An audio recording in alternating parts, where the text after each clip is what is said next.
तो आज हम एक कह सकते हैं एक बौद्धिक खोज पर निकल रहे हैं। सवाल यह है कि क्या आज के जो पर्यावरण संकट हैं, मतलब क्लाइमेट चेंज, ग्लोबल वार्मिंग, क्या इनका समाधान हजारों साल पुरानी वैदिक सोच में छिपा हो सकता है? सुनने में ये थोड़ा अजीब लग सकता है ना? बिल्कुल। लेकिन हमारे हाथ डॉक्टर मुकेश सहाय के एक बहुत दिलचस्प रिसर्च लगी है। इसका नाम है वेदावृत्ति, और ये रिसर्च ठीक इसी सवाल की गहराई में उतरती है। ये उन प्राचीन सिद्धांतों को खंगालती है जो प्रकृति के साथ जीने का एक बिल्कुल ही अलग नजरिया पेश करते हैं। तो आज हमारा मिशन यही है। इस रिसर्च की मदद से हम ये पता लगाएंगे कि ये विचार हैं क्या, आज के दौर में इनका क्या मतलब है, और सबसे बड़ा सवाल, ये सोच आखिर हमारी जिंदगी से गायब कैसे हो गई। तो चलिए देखते हैं कि इस खोज में हमें क्या मिलता है। चलिए सबसे बुनियादी विचार से शुरू करते हैं, जो इस पूरी सोच की नींव है कि सब कुछ आपस में जुड़ा हुआ है। वैदिक दर्शन का एक मशहूर वाक्य है, वसुधैव कुटुंबकम, मतलब पूरी दुनिया एक परिवार है। लेकिन ये सिर्फ इंसानों के बारे में नहीं है। नहीं, बिल्कुल नहीं। और यही इसका सबसे जरूरी हिस्सा है। ये परिवार सिर्फ इंसानों का नहीं, बल्कि इसमें पेड़ पौधे, जानवर, नदियां, पहाड़, सब कुछ शामिल है। इसके पीछे पंचमहाभूत की अवधारणा है, यानी पृथ्वी, जल, अग्नि, वायु और आकाश। अच्छा। वैदिक सोच मानती है कि चाहे इंसान हो या पत्थर का एक छोटा सा टुकड़ा, हर चीज इन्हीं 5 तत्वों से बनी है। एक तरह से हम सब एक ही चीज से बने हैं। ये सोच तो मतलब आज की दुनिया से कितनी ही अलग है। हम तो खुद को प्रकृति से एकदम अलग और ऊपर समझते हैं, और इसी जुड़ाव का सबसे असरदार उदाहरण शायद अथर्ववेद के उस श्लोक में मिलता है, माता भूमि पुत्रोहम पृथ्व्या। हाँ, पृथ्वी मेरी माँ है और मैं उसका पुत्र हूँ। देखिए, ये सिर्फ एक कविता नहीं है, ये एक रिश्ता तय करता है। जब आप किसी को अपनी माँ मानते हैं तो आप उसका शोषण नहीं कर सकते, आप उसका सौदा नहीं कर सकते। आपका रिश्ता सम्मान और देखभाल का हो जाता है। बिल्कुल।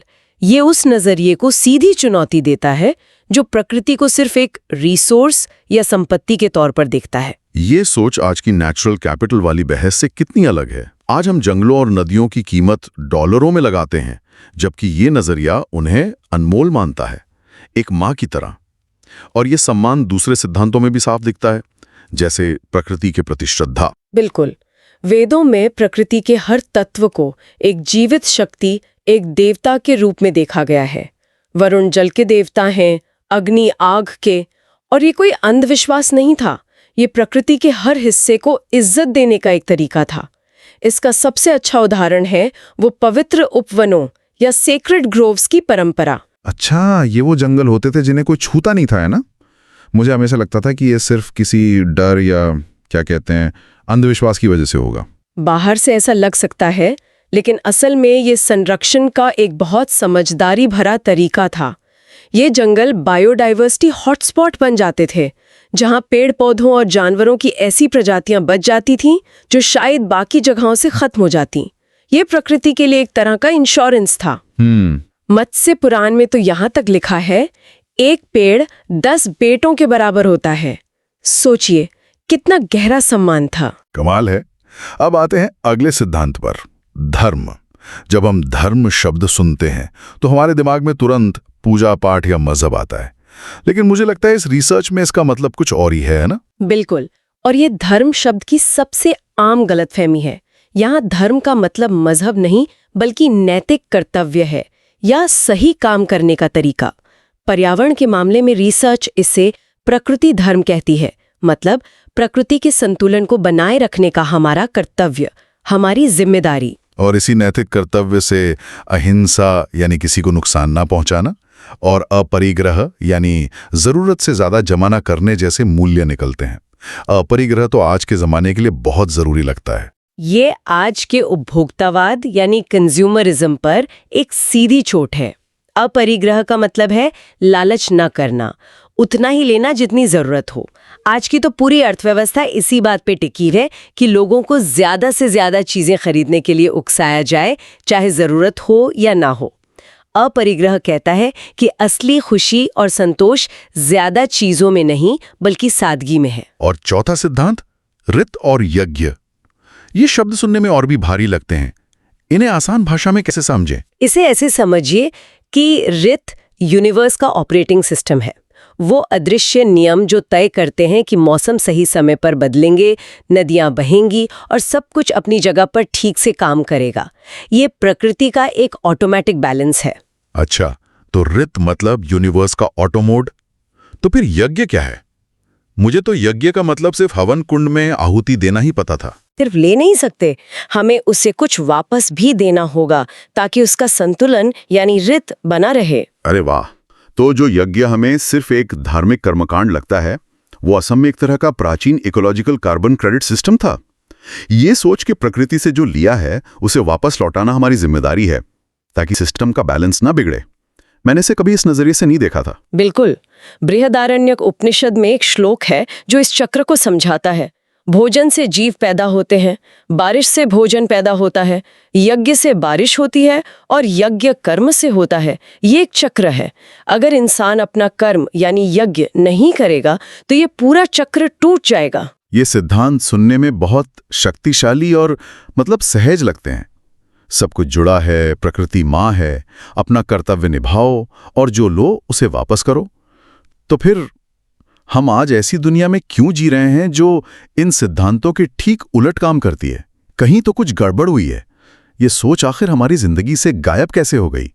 ये एक बहुत बड़ा और ज़रूरी सवाल है और रिसर्च के मुताबिक इसकी जड़ें औपनिवेशिक काल, खासकर ब्रिटिश राज में बहुत गहरी हैं। इस दौरान भारतीय ज्ञान प्रणालियों को जानबूझकर किनारे कर दिया गया। और इसकी शुरुआत शायद शिक्षा से हुई। रिसर्च में 1835 के मैकेले मिनट का जिक्र है, जिसका मकसद था ऐसे भारतीय तैयार करना जो खून और रंग से भारतीय हों लेकिन पसंद और सोच से अंग्रेज हों। सही पकड़ा आपने। इस नीति ने गुरुकुल जैसी पारंपरिक शिक्षा व्यवस्था को धीरे धीरे खत्म कर दिया। गुरुकुल सिर्फ किताबी ज्ञान नहीं देते थे, वो प्रकृति के साथ तालमेल बिठाकर जीना सिखाते थे, जहां ये सारे मूल्य रोजमर्रा की जिंदगी का हिस्सा थे। जब वो शिक्षा का सिस्टम ही खत्म हो गया तो ये मूल्य भी नई पीढ़ियों तक पहुंचना बंद हो गए। शिक्षा के अलावा उन्होंने हमारे इतिहास को भी दोबारा लिखा। जेम्स मिल जैसे ब्रिटिश इतिहासकारों ने अपनी किताबों में भारतीय सभ्यता को पिछड़ा हुआ बताया, अंधविश्वासी बताया। इसका क्या असर हुआ? इसका असर बहुत गहरा हुआ। इसने पढ़े लिखे भारतीयों में अपनी ही संस्कृति के प्रति एक शर्म और हीन भावना पैदा कर दी। जब आपको बार बार बताया जाए कि आपका अतीत अंधकारमय और पिछड़ा हुआ था, तो आप स्वाभाविक रूप से उससे दूर भागते हैं और तथाकथित आधुनिक पश्चिमी विचारों को बेहतर मानने लगते हैं। तो हमें अपनी ही जड़ों पर शक होने लगा। तो उन्होंने पहले हमें हमारी शिक्षा से काटा, जी, फिर हमारे इतिहास से, जी, और तीसरा और शायद सबसे सीधा हमला था आर्थिक शोषण। हमला किया। तो जंगल अब पवित्र उपवन नहीं रहे, वे सिर्फ लकड़ी का स्रोत बन गए। नदियां अब मां नहीं रही, वे सिंचाई और माल ढोने का जरिया बन गईं। बिल्कुल। प्रकृति के प्रति धर्म और श्रद्धा के नजरिए की जगह उपयोगितावाद यानी यूटिलिटेरियनिज्म ने ले ली। मतलब प्रकृति की कीमत सिर्फ उतनी है जितना हम उसका इस्तेमाल कर सकते हैं। तो सोचिए, महज 100-150 सालों के अंदर एक पूरी सभ्यता का नजरिया बदल दिया गया। जहां प्रकृति मां थी, वहां अब वो सिर्फ एक खजाना बन के रह गई जिसे लूटना था। ये बदलाव बहुत गहरा था। तो अब सबसे जरूरी सवाल पर आते हैं, क्या ये सब सिर्फ इतिहास की बातें हैं या इन विचारों को आज की दुनिया में वापस लाया जा सकता है? क्या ये मुमकिन भी है? बिल्कुल मुमकिन है। और अच्छी बात यह है कि ये विचार कभी पूरी तरह मरे ही नहीं, वे आज भी भारत की आत्मा में जिंदा हैं। इसके कुछ बहुत शक्तिशाली आधुनिक उदाहरण हैं। रिसर्च में सबसे पहले चिपको आंदोलन का जिक्र है। हाँ, 1970 के दशक में उत्तराखंड का वो आंदोलन जहां गांव की औरतों ने पेड़ों को कटने से बचाने के लिए उन्हें गले लगा लिया था। ये तो माता भूमिया वाली भावना का जीता जागता सबूत था। उन्होंने पेड़ों को कोई लकड़ी का ढेर नहीं बल्कि अपने परिवार का हिस्सा माना। और दूसरा बड़ा उदाहरण राजस्थान का बिश्नोई समुदाय है। वे आज भी अपने 29 सिद्धांतों पर चलते हैं, जिनमें से ज्यादातर पर्यावरण की रक्षा से जुड़े हैं। 18वीं सदी में अमृता देवी और 363 दूसरे बिश्नोइयों का पेड़ों को बचाने के लिए अपनी जान दे देना प्रकृति धर्म का शायद दुनिया में सबसे बड़ा उदाहरण है। वो आज भी अपने इलाके के पेड़, पौधों और जानवरों के सबसे बड़े रक्षक हैं। ये कहानियां बहुत प्रेरणा देती हैं, लेकिन ये तो कुछ समुदायों की बात हुई। पर क्या सरकारें और बड़े संस्थान भी इन सिद्धांतों को अपना सकते हैं? ये सुनने में बहुत आदर्शवादी लगता है। यह एक बहुत जरूरी सवाल है और रिसर्च में इसके लिए कुछ ठोस रास्ते सुझाए गए हैं। पहला, इन विचारों को शिक्षा का हिस्सा बनाना, लेकिन एक धार्मिक शिक्षा के तौर पर नहीं, बल्कि एक नैतिक ढांचे के तौर पर। बच्चों को वसुधैव कुटुंबकम और पंचमहाभूत जैसे विचार सिखाना, ताकि वे दुनिया को एक जुड़े हुए सिस्टम की तरह देखना सीखें। और कानून के स्तर पर क्या हो सकता है? कानून के स्तर पर भी बहुत कुछ हो सकता है। सोचिए, अगर प्रदूषण को सिर्फ एक अपराध नहीं, बल्कि रित यानी ब्रह्मांडीय संतुलन का उल्लंघन माना जाए, या अपरिग्रह के सिद्धांत के आधार पर जो कंपनियां कम संसाधन इस्तेमाल करती हैं और टिकाऊ उत्पाद बनाती हैं, उन्हें टैक्स में छूट दी जाए, इससे पूरा आर्थिक नजरिया ही बदल जाएगा। ये तो कमाल का आइडिया है। मतलब हम अपने कानूनों को सजा देने वाले के बजाय संतुलन बनाने वाला बना सकते हैं। और ये विचार सिर्फ भारत के लिए नहीं है, ये तो पूरी दुनिया के काम आ सकते हैं। हाँ, और ये बात तब और साफ हो जाती है जब हम इन्हें संयुक्त राष्ट्र के सतत विकास लक्ष्यों यानी SDG से जोड़कर देखते हैं। अच्छा। जैसे SDG 6 जो साफ पानी की बात करता है। जल को वरुण देवता मानकर पवित्र समझने का वैदिक सिद्धांत सीधे सीधे पानी के संरक्षण से जुड़ता है। SDG 12 जो जिम्मेदार खपत की बात करता है, वो तो सीधे सीधे अपरिग्रह का ही दूसरा नाम है। SDG 13 जो क्लाइमेट एक्शन की बात करता है, वो रित के बिगड़े हुए संतुलन को ठीक करने का धर्म ही तो है। और SDG 15 जो जमीन पर जीवन की रक्षा की बात करता है, वो पृथ्वी को मां मानने की सोच का ही नतीजा है। तो ये तो कमाल है। इसका मतलब संयुक्त राष्ट्र आज जिन लक्ष्यों पर पहुंचने की कोशिश कर रहा है, उनका नैतिक ब्लूप्रिंट हजारों साल पहले ही तैयार था, बस भाषा अलग थी। आप इसे ऐसे कह सकती हैं। तो ये साफ है कि ये सिद्धांत सिर्फ पुराने या आध्यात्मिक नहीं है, बल्कि आज की सबसे बड़ी वैश्विक चुनौतियों से निपटने के लिए एक ठोस नैतिक दिशा दे सकते हैं। लेकिन एक मिनट, क्या इन सिद्धांतों को अपनाने में कुछ खतरे भी हैं? मतलब क्या इनका गलत इस्तेमाल भी हो सकता है? ये बहुत ही ज़रूरी सवाल है और हमें इन खतरों से सावधान रहना होगा। रिसर्च में 3 बड़े खतरों की बात की गई है।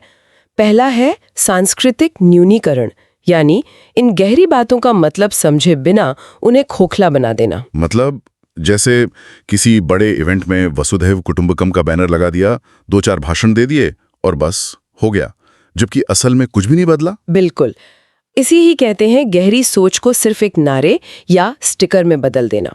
दूसरा खतरा है चयनात्मक विनियोग, जिसे हम आम भाषा में ग्रीन वॉशिंग कहते हैं। अच्छा, जैसे कोई बड़ी कंपनी जो बहुत प्रदूषण फैलाती है, वो अपनी वेबसाइट पर प्रकृति धर्म की बातें करने लगे, या कुछ पेड़ लगाने का इवेंट करवा दे ताकि उसकी असलियत छिप जाए। एकदम सही। अपने एजेंडे के लिए इन पवित्र विचारों का इस्तेमाल करना बिना अपने तौर तरीकों में कोई वास्तविक बदलाव लाए।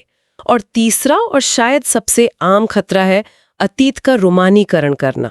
और ये मान लेना भी एक खतरा है कि वैदिक काल में सब कुछ परफेक्ट था, है ना, कि उस दौर में कोई पेड़ ही नहीं काटता था या नदियों में गंदगी नहीं थी।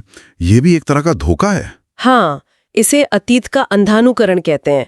हर समाज की अपनी चुनौतियां होती हैं।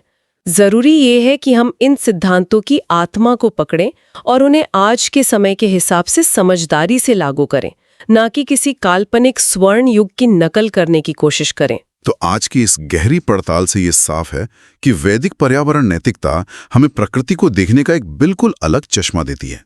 शोषण के बजाय संरक्षण का, अलगाव के बजाय जुड़ाव का। यह हमें याद दिलाता है कि हम इस इकोसिस्टम के मालिक नहीं, बल्कि इसका एक छोटा सा हिस्सा हैं। बिल्कुल। और अंत में विचार करने के लिए एक सवाल छोड़ जाते हैं।